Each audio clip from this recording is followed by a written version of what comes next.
दर्शक बंधु आज आम चर्चा करवा कैंसर व कर्कट राशि बाबद। कर्कट राशि है नेचुरल फोर्थ हाउस राशि। यह रिप्रेजेंट करे कंकड़ा को। कंकड़ा माने 8टी गोड़ विशिष्ट। यह रिप्रेजेंट करे गाईर स्तन को मध्य। मामारी ग्लैंड को रिप्रेजेंट करे कर्कट राशि। मामारी ग्लैंड जी कि milk producing organ. Milk producing organ क्या पाखरे थाए? माँ पाखरे थाए।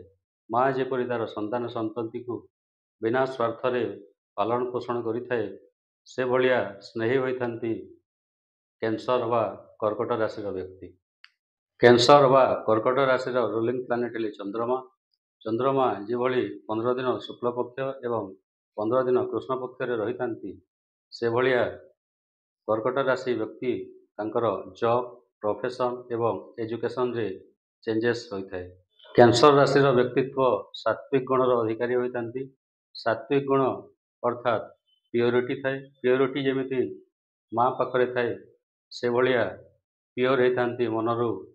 एमाने बेसी इमोशनल होती बाय नेचर एवं प्रोफेशन एमानकर इकोनॉमिक्स रिलेटेड एवं ship navy water related business एमानंकु सूट करि थाए।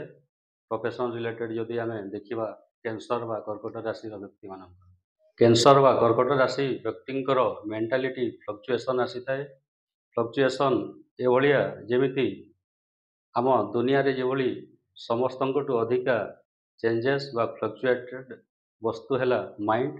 आम माइंड रे लगातार गोटे पर गोटे विचारधारा जेभली परिवर्तन होता है से भलिया व्यक्तित्व थांती कैंसर राशि। कर्कट व कैंसर राशि वाटर एलिमेंट सहित जोड़ा जाए।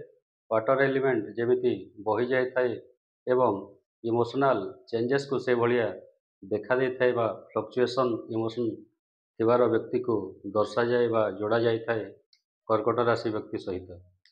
कर्कट व कैंसर राशि दिग डायरेक्शन है नॉर्थ डायरेक्शन एवं कलर है पिंक कलर।